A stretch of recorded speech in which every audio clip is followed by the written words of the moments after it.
Komnas HAM akan cek TKP kasus penembakan Brigadir Yosua Senin besok. Apa yang sebetulnya dicari Komnas HAM dan bagaimana kelanjutan kasus penembakan Brigadir Yosua kita akan bahas bersama dengan dua narasumber kami. Sudah ada Ketua Komnas HAM, Ahmad Taufan Damanik, dan pakar hukum pidana Jamin Ginting. Selamat petang Bapak-Bapak. Selamat petang Mbak. Ya, saya ke Pak Taufan dulu. Jadi Komnas HAM besok akan ikut ke TKP dengan Inavis dan Lapor. Apa kepentingan Komnas HAM ikut, Pak Taufan? Bukan ikut, itu malah kita yang minta. Okay. Kemarin waktu sebelum pemeriksaan saudara FS ini, kami bertemu Pak Wakapori, Pak Irwasum, ada Kabak Intelkam juga, ada dan Korbrimob, lengkap lah mereka di situ. Kemudian di situ kita minta supaya Senin diupayakan ya, kita olah TKP bersama begitu dengan balistik dan lain-lain, termasuk juga yang kemarin tertunda karena saudara Baradae itu masih diperiksa oleh di asesmen oleh LPSK. Ya mudah-mudahan juga besok sekaligus lah itu semua. Jadi kepentingannya pada saat olah TKP apa nih dari Komnas HAM? Jadi begini ya, kalau kita sekarang lihat konstruksi peristiwanya sudah makin mengerucut ya. Saudara FS mengakui dalam pemeriksaan itu kami tidak terlalu lama, dia sambil ya menurut saya cukup sangat terbuka dia ya. Walau belum tentu dia benar semua. Bisa saja masih ada yang disembunyikan. Tapi dia mengakui dua hal yang sangat penting. Bahwa dia yang merencanakan pembunuhan atau penembakan terhadap saudara J, Joshua ya, dia rancang itu dia bilang, karena dia marah terhadap satu peristiwa yang sangat mengganggu martabat keluarganya, itu dia katakan ya.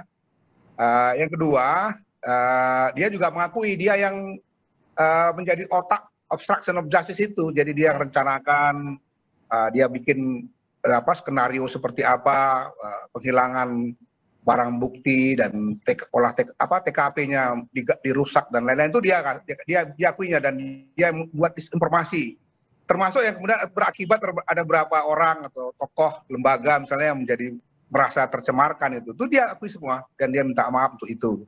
Jadi nah, besok persoalannya kan kita mau pastikan ya, misalnya kalau konstruksi cerita dia memerintahkan Baradae itu menembak sebanyak 5 kali, apa benar seperti itu kan? Kita kan bisa cek lagi melalui olah TKP itu ya.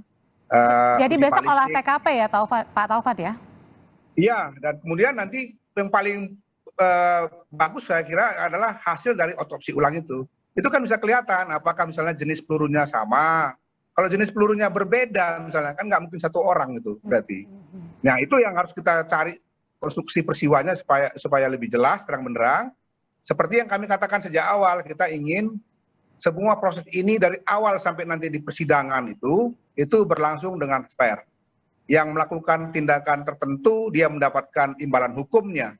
Yang tidak melakukan ya tentu tidak bisa diberikan satu tindakan hukum. Baik. Tapi kalau ini nggak dibuka terang benderang, nanti kan sangat mungkin ada orang yang harus menanggung resiko melebihi dari apa yang proporsinya yang menjadi tanggung jawab dia. Okay. Bahkan bisa jadi ada orang yang sebetulnya melakukan, tapi karena konstruksi peristiwanya dibikin ada yang abu-abu, dia justru terhindar dari tanggung jawab hukum itu. Saya kira itu concernnya. Obstruction of justice ini kan bagian dari isu hak asasi manusia, karena kalau obstruction of justice tidak bisa dibongkar, maka juga kasus yang terang benderang itu tidak akan ditemukan. Oke, kalau Pak Jamin sendiri, keikutsertaan dari Komnas HAM nih dalam olah TKP? Ya, saya kira Komnas HAM kan intinya adalah untuk mencari apakah dalam suatu proses itu ada pelanggaran-pelanggaran HAM yang dilakukan oleh para penegak hukum ini. Jadi mereka punya kewenangan dalam konteks penyelidikan terkait dengan pelanggaran HAM. Ya, nah jadi kepentingan itu diakomodir oleh Komnas HAM, tapi nanti dia tidak mempunyai eksekusi. Dia cuma rekomendasi, kecuali kalau ada pelanggaran HAM berat dan genosida, itu bisa mengajukan masuk ke tahap pengadilan untuk dimintakan penyidikan lebih lanjut. Jadi jenis pelanggaran berat yang mana Pak Jamin kira-kira yang kemudian bisa menjadi rekomendasi nanti bagi Komnas HAM? Ya kalau ini kan bisa juga, ini kaitnya dengan ada crime against humanity. Ini kan namanya crime against humanity. Ya, jadi pelanggaran berat terhadap kemanusiaan karena perbuatannya di luar dari hal-hal yang wajar. Itu bisa nanti dimasukkan ke sana, itu kewenangannya. Tapi dia nggak bisa otomatis sebagai penyidik, ya, bukan penyidik, bukan penuntut, gitu. Jadi nggak bisa mengeksekusi begitu. Toh nanti kembali lagi ke kepolisiannya, begitu, untuk melakukan penyidikan. Jadi mengamati dan memberikan rekomendasi ya, Pak Taufan. Besok apakah semua tersangka termasuk Irjen Verdi Sambo juga ikut dalam olah TKP? Tidak, kita hanya dengan tim Mabes Polri ya. Nanti kalau ada langkah rekonstruksi yang dilakukan oleh Mabes Polri dengan melibatkan para tersangka, ya itu masih mereka akan dipanggil dan Komnas HAM akan kembali hadir. Tadi seperti yang dikatakan Pak Jamin Ginting, kami akan bertindak sebagai lembaga pengawas karena fungsi kami yang kedua selain penyelidikan pemantauan adalah pengawasan eksternal dari kepolisian. Yang itu ada dalam undang-undang dan juga diikat oleh MOU. Makanya sejak awal kan Pak Kapolri langsung meminta Komnas HAM ikut serta. Walau waktu itu diminta menjadi bagian dari tim sus, saya bilang nggak bisa karena itu amanat undang-undangnya selalu mengatakan Komnas HAM harus mengerjakan segala sesuatunya itu secara independen. Nah, tapi sinergi bisa. Makanya hampir tiap hari kita berkoordinasi dengan tim sus terutama melalui Pak Agung, kadang-kadang Pak Kabar Intelkam yang datang langsung ke Komnas HAM. Koordinasinya ya menurut saya sangat baik ya. Tapi masih on the track ya sejauh ini ya Pak Taufan ya? Ya di awal-awal enggak, justru kan tadi saya katakan di awal-awal justru penyelidikannya dikuasai oleh kelompok yang melakukan obstruction of justice. Nah itu yang kita bongkar sama-sama dengan tim sus ini dan akhirnya memang diakui kan. FS kan mengakui bahwa dialah sebetulnya perancang dari obstruction of justice itu. Dan dia melakukan perintah-perintah, kenapa misalnya TKP-nya dirusak, kenapa ada barang bukti yang dihilangkan, itu diakuinya. Saya yang memerintahkan itu diakuinya. Termasuk yang merencanakan pembunuhan diakuinya. Jadi dua hal yang diakuinya, dialah otak dari pembunuhan itu dan dialah otak dari obstruction of justice. Itu diakuinya. Tapi kan pengakuan ini saja kan tetap harus nanti dibarengi lagi dengan alat bukti. Seperti saya katakan tadi, masih ada sisa pertanyaan, apakah memang dia memerintahkan Baradae menembak 5 kali. Artinya penembaknya hanya tunggal. Sementara kan kita uji balistik nanti, kemudian hasil otopsi akan terlihat ya. Apakah memang ini hanya 1 orang atau mungkin saja lebih dari 2 orang. Termasuk juga dengan pelurunya berarti ya Pak Taufan ya? Iya, kalau dia ternyata lebih dari 1 orang kan berarti keterangan mereka belum 100% akurat ya, karena sekarang ini pengakuannya masih hanya 1 orang.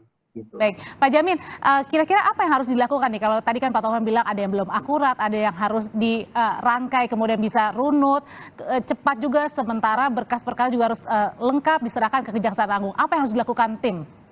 Ya, sebenarnya sangat sederhana ini. Saksi mahkotanya kan Baradae. Jadi Baradae ini kan tahu siapa yang menyuruh. Pada saat kejadian dia ada di situ. Apakah sudah mati dulu baru dia disuruh menembak atau ya sudah ditembakin ditambah dia menembak lagi. Ya. Nah, selain Baradae ada juga RR, ada juga KM. Ya, jadi kelihatannya kalau menurut saya Baradae ini belum seluruhnya informasinya disampaikan. Sehingga terpotong-potonglah dramanya ini begitu. Ya, jadi menurut saya harusnya kalaupun dia nggak mau memberikan keterangan, inilah yang dilakukan Komnas HAM ini. Karena dia melakukan sepotong-potong jadi kurang cukup bukti, dilakukanlah lapangan, peninjauan terhadap lapangan. Tapi ini kan sebenarnya juga, kan sudah pernah juga dilakukan oleh penyidik sebelumnya. Ya, penyidik kan sudah juga melakukan hal seperti ini. Jadi ya kita nggak tahu apakah nanti ini berbeda atau sama. Ya tentu nanti kita lihat aja hasilnya. Tapi menurut saya ini sangat sederhana sekali. Karena CCTV memang nggak bisa dilihat karena disambar petir kan begitu kan keterangannya. Nah sekarang yang perlu dilihat efektivitas dalam memeriksa Baradae. Ini dia kan ada di situ. RR juga ada di situ. Kalau efektif ya kalau dia mau terus terang ya bisa. Kalau menurut saya saran saya sarankan ya walaupun tidak efektif tapi manjur juga. Bikinlah lie detector. Lie detector. Ya. Oke, silakan Pak Taufan. Lie detector. Oke. Iya. Saya setuju itu. Jadi alat bantu saintifik itu yang sangat dibutuhkan ya. Termasuk tadi saya katakan nanti hasil otopsi ulang itu kan bisa kelihatan ya. Karena misalnya kami melihat itu ada lubang peluru yang agak sedikit berbeda satu dengan yang lainnya. Cuman belum bisa dipastikan apakah karena lubangnya berbeda itu berarti dua jenis peluru yang berbeda. Itu nanti hasil otopsi ulang akan menjawab. Yang kedua tadi saya katakan uji balistik karena ada satu peluru misalnya dari arah tertentu, sementara peluru yang lain itu dari arah yang lain. Jadi olah TKP itu akan memperlihatkan nanti apakah keterangan yang sekarang ya sudah semakin mengerucut, tapi di ujung ini finalnya ini kita masih ingin kepastian untuk menjawab pertanyaan apakah memang hanya satu orang dalam hal ini Baradae atau ada yang lain. Kalau ada yang lain kan berarti nanti pelakunya bisa berubah kan? Bisa bertambah lagi. Nah, ya, tapi bahwa aktor semuanya ini siapa itu sudah diakui oleh saudara FS. Artinya dengan kesaksian dari Eliezer sebagai saksi mahkota tidak apa-apa meskipun Ibu Putri tidak memberikan kesaksian atau kalau memberikan kesaksian juga mungkin hanya sepotong-sepotong. Ya, kalau Ibu Putri masih kesulitan ya, tapi kan itu nanti kaitannya hanya soal dugaan motif saja ya. Dan itu saya katakan juga kepada beberapa pihak ya termasuk media, sudahlah yang kaitan dengan Ibu PC biar saja kami meminta bantuan ahli. Kita akan undang ahli-ahli lain itu untuk nanti mendalami tanpa harus diperdebatkan di media karena ini kan sensitif ya. Setujukah hal itu? Ya? Setujukah hal itu Pak Jamin? Ya, gini, Ibu PC ini sekarang ada masalah besar karena kasusnya sendiri laporannya ternyata diberhentikan oleh penyidik Polri karena dianggap tidak ada kejadian seperti itu di rumah itu yang dilaporkan. Dan ini akan berhadapan dengan memberikan keterangan palsu terkait dengan tidak adanya tindak pidana dibilang ada begitu. Itu bisa kena pasal 220 dan 318 itu. Ada dua pasal itu terkait dengan itu. Nah, jadi ini juga mending kita itulah kan sudah nggak ada lagi permasalahan adanya laporan itu di tempat kejadian. Dan itu sudah diakui oleh FS sendiri katanya adanya di Magelang. Jadi itu nggak perlu saya rasa Komnas HAM terkait dengan sudah otomatis tidak ada kejadian seperti itu. Jadi masalahnya baru lagi jadi ada buku baru lagi. Baik. Gitu. Baik, oke. Saya ke Pak Taufan mungkin agak susah sambungan teleponnya tadi Pak Jamin agak terputus-putus. Pak Taufan, jadi apa yang kemudian langkah cepat yang bisa dilakukan untuk bisa mengungkap secara gamblang, cepat, dan akhirnya bisa diterima oleh Kejaksaan Agung segera diproses? Saya kira tadi tinggal sedikit lagi soal memastikan siapa pelaku sebenarnya dalam penembakan itu. Kalau otaknya sudah FS sudah mengakui semua dan itu dibenarkan oleh saksi-saksi lain. Baradae mengaku bahwa dia diperintah. RR dengan KM mengaku bahwa memang mereka juga sebenarnya di bawah perintah. Nengok relasi kuasanya antara Jenderal Bintang 2 dengan anak buah yang itu brigadir, satu lagi orang sipil, dulu supir gitu ya, tentu sangat logis bahwa ya memang pelaku utama atau otak dari semua ini atau intelektual dadernya ya memang FS dan itu sudah diakui dia.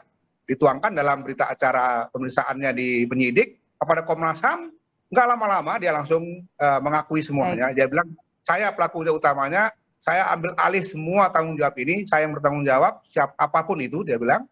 Nah sekarang kan tapi untuk finalnya tadi itu, yang menembak ini satu orang kah atau ada yang lain? Karena kita tidak mau juga ada pelaku lain misalnya menjadi terhindar dari kesalahan. Jadi itu yang kita sebut sebagai proses hukum yang fair atau fair trial itu. Itu saja. Sudah mengerucut ini. Sudah sangat mengerucut. Oke, sudah sangat mengerucut, tinggal sedikit lagi dan besok salah satunya adalah dengan olah TKP. Tim Polri bersama dengan Komnas HAM tapi tanpa adanya tersangka yang dihadirkan.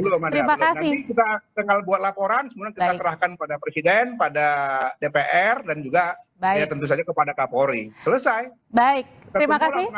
Gitu. Ya, terima kasih Ketua Komnas HAM Ahmad Taufan Damanik dan pakar hukum pidana Universitas Pelita Harapan Bapak Jamin Ginting sudah berbagi dalam Kompas Petang. Dan tetaplah bersama